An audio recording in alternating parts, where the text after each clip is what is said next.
Nakipagbuno si Jacob sa Peniel. Nang gabi ring iyon, gumising si Jacob at itinawid sa ilog Jabok ang dalawa niyang asawa, 11 anak at 2 asawang lingkod. Pagkatapos maitawid ang lahat niyang ari-arian, naiwang mag-isa si Jacob doon. Nakipagbuno sa kanyang isang lalaking hanggang sa pagbubukang liwayway.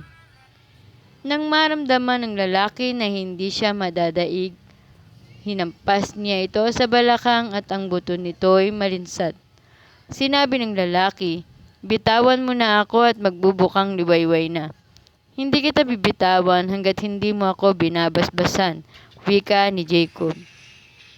Tinanong ng lalaki kung sino siya. Sinabi niyang siya'y si Jacob. Sinabi sa kanya ng lalaki, "Mula ngayon, Israel na ang itatawag sa iyo at hindi Jacob, sapagkat nakikipagbuno ka sa Diyos at sa mga tao, at ikaw ay nagtagumpay." "Ano namang pangalan ninyo?" tanong ni Jacob. "Bakit gusto mo pang malaman?" sagot naman ng lalaki. At binasbasan si Jacob. Sinabi ni Jacob, "Nakita ko ang mukha ng Diyos, gayon may buhay pa rin ako."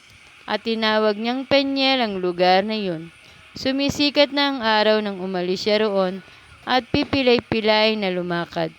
Iyon ang dahilan kung bakit hanggang ngayon hindi kinakain ng mga Israelita ang litid ng pigi ng hayop, sapagkat iyon ay bahaging napilay kay Jacob.